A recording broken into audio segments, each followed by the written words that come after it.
Hello mga brad, magandang umaga. Yung trabaho ng buwan, mga nagpapahinga, bugulay. Simpleng buhay lang sa kabundukan. Ito libre, nakatipid ka dito. Pag tumira ka sa syudad, dapat may mga farm ka na makukuhanan nito para di mo bibilhin. Mahal na to dun sa palengke, bilhin natin. Dito, libre lang ito. Ganun kaganda. Pag yung mangunguha ka na lang. Diba? Gulay tayo ngayon ng langka. Simpleng buhay lang. Ganyan ang pagbalat niyan.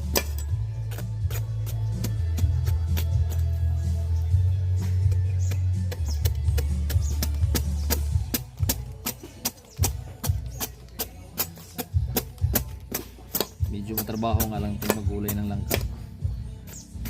Dinata ko pala nitong lalagay kong gata ng niyog nito. 3 niyog para masarap.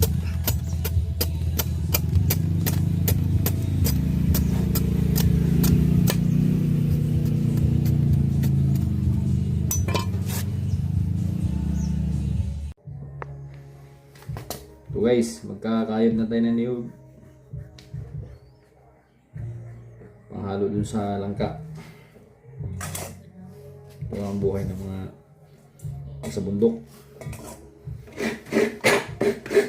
Tayong gastusin dito, ano lang, mga gastusin dito, sibuyas, pagkalo lang.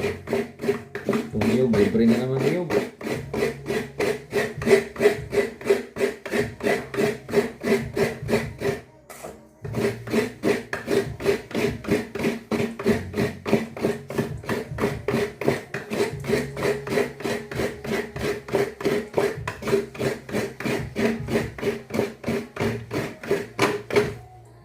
Tikman muna natin kung lasa.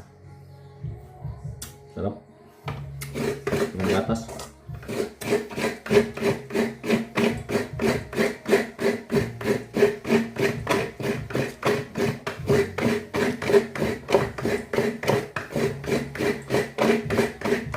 Kailangan mo talaga ito sipag. Kung sa syudad ka, magpakayod ka nito. 30 ito, isang niyog. 30, so 3 niyog. Ako, 90 na. Ito, libre lang.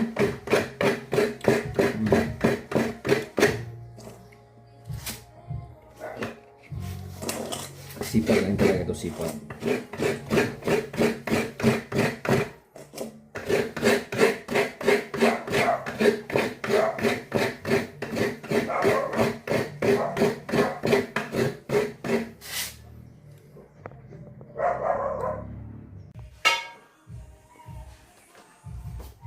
Okay na tayo guys, tapos tayo magano, dito na tayo. Tapos ko na ito na, tinanggalan ko na ng mga buto, mga kangkuan niya, so finished product na ito.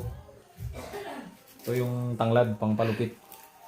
May gata na yan, yung pangalawang gata, ayan o makita nyo, kinamay ko na, malinis kamay ko. So tatakpan na natin ng pang malupitin. Okay. Kayo. Tago kayong gulay. Haluan mo yun ng wad, haluan ko na ng prito isda yan, prito na ako. Dito. Ano yung finished product natin guys, oh.